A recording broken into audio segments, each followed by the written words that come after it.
Pánov deň 13. marca 2016 sa uskutočnila nádherná udalosť. Univerzálne telo Kristovo zrodilo miestne vyjadrenie v Budapešti. Bola to slávnostná udalosť, na ktorej sa zúčastnilo približne 170 svätých z 20 krajín, vrátane 30 svätých z Maďarska. Svätí sa zhromaždili, aby stáli ako jedno telo Kristovo a ustanovili zlatý svietnik v Budapešti.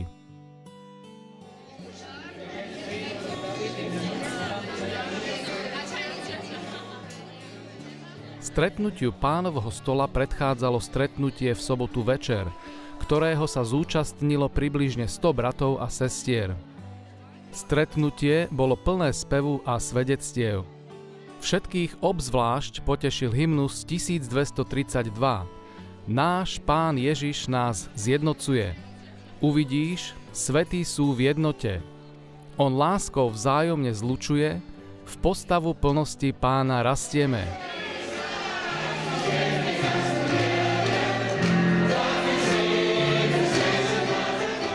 Niektorí svätí zo zahraničia s radosťou rozprávali o tom, ako vnímajú tento významný krok v Budapešti. Vyjadrená radosť bola hlboká a sladká.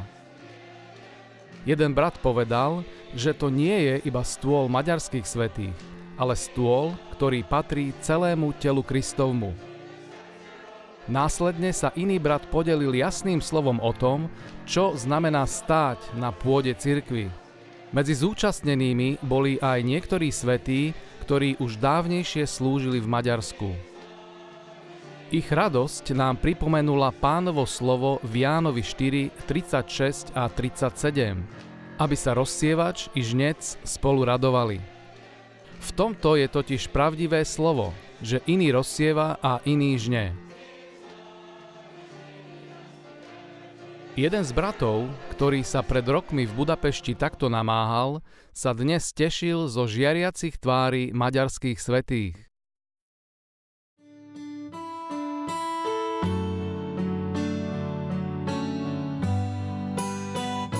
Mnohí miestni svätí s radosťou a dojatím dosvedčovali, že pozdvihnutie svietnika v Budapešti je výsledkom mnohoročných modlitieb a skutočnou porážkou nepriateľa.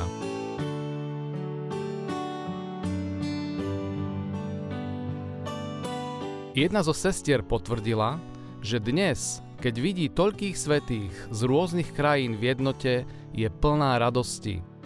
Jeden z bratov povedal, že po mnohých rokoch hľadovania v rôznych denomináciách bol príchod do cirkvi tým najlepším rozhodnutím v jeho živote. A preto by v každom meste mala byť cirkev ako dom, v ktorom všetci drahí svätí môžu byť jedno. Iná sestra ocenila fakt, že v cirkvi sme na správnej pôde, aby sme vychutnávali trojjediného Boha. Ďalší brat vravel, že vníma, že je jedným zo stavebných kameňov, ktoré sú teraz spoločne budované. Tieto slová doplnil iný brat tým, že pri tejto práci budovania potrebujeme Pána a všetkých svätých.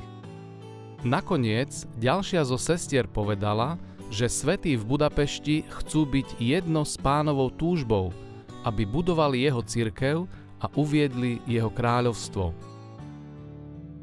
Sestre, ktorá pred rokmi tiež rozsievala v Budapešti, spôsobila správa o prvom stretnutí Pánovho stola v Budapešti veľkú radosť v srdci aj v duchu. Chodila po svojom byte a vyhlasovala: Kristus je víťaz! Kristus je víťaz! V Pánov deň sa okolo Pánovho stola zhromaždilo približne 170 svätých z 20 krajín.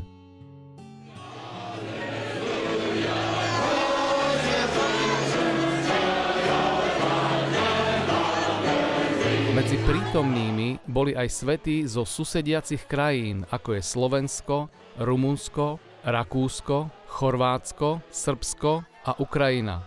Ďalší svätí boli z Českej republiky, Poľska, Nemecka, Talianska, Švajčiarska, a Francúzska. Pricestovali aj svätí zo vzdialenejších krajín, ako sú Veľká Británia, Holandsko, Švédsko a Nórsko. Pripojili sa dokonca aj svätí z ešte vzdialenejších krajín, ako sú Spojené štáty, Tajvan a Nový Zéland. Bol to veľmi bohatý čas zmiešavania svätých zo všetkých týchto krajín.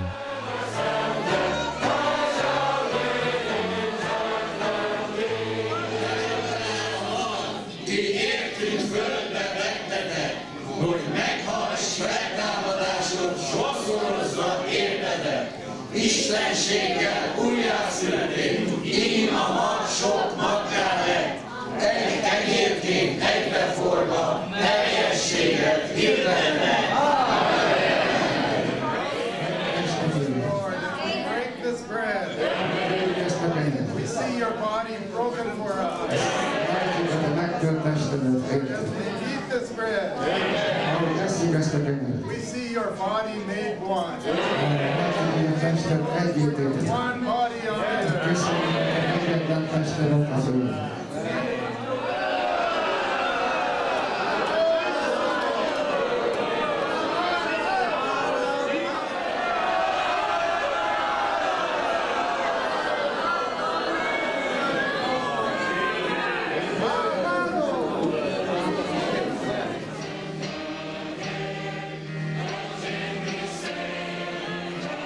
Voňavým dozvukom stretnutia bolo bohaté, povzbudzujúce a posilňujúce slovo jedného z bratov, adresované všetkým prítomným svätým. Toto slovo bolo prehľadom dejín Boha s človekom, od stvorenia po pád a príchod prvého bohočloveka, ktorý prešiel procesom, aby uskutočnil najväčšie proroctvo v Biblii v Matúšovi 16:18. Postavím svoju cirkev. Brat uviedol, že strategickým bodom na uskutočnenie tejto stavby bolo, že sa Pán stal oživujúcim duchom, aby ho mohli prijať jeho veriaci a tak mohol byť v tomto diele budovania pre nich všetkým.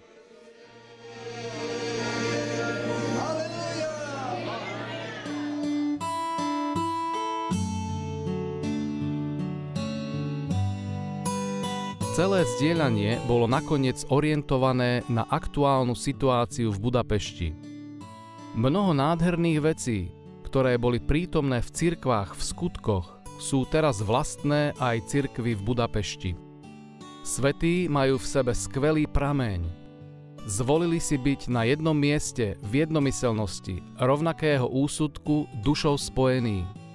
Snažia sa pokračovať v učení apoštolov a spoločenstve apoštolov. Svätí v skutkoch lámali chlieb po domoch. Je to spôsob života, ktorý chce aj cirkev v Budapešti praktizovať. Z povedaného nakoniec vyplynulo, že na to, aby Pán v Budapešti aj naďalej pridával, potrebuje celá cirkev pokračovať v súlade so životom, ktorý preteká a rastie.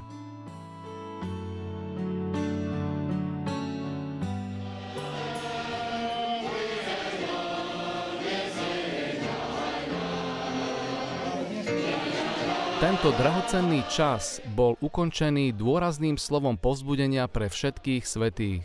Svätí zo všetkých prítomných miestnych cirkví boli silne povzbudení, aby pokračovali v zmiešavaní. Všetci sme si mohli uvedomiť, že vo svojom meste sme miestnym vyjadrením jedného tela, no zároveň je veľmi dôležité, aby sme neboli oddelení od ostatných.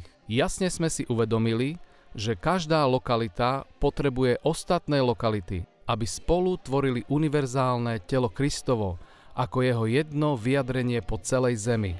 Vzájomne sme vnímali, že Pán bol veľmi šťastný nielen z ustanovenia svojho stola v Budapešti, ale aj zo spoločného zmiešavania sa všetkých drahých svätých. Nech Pán naplní svoju potrebu hojnejšieho zmiešavania cirkví v Európe pre svoju stavbu.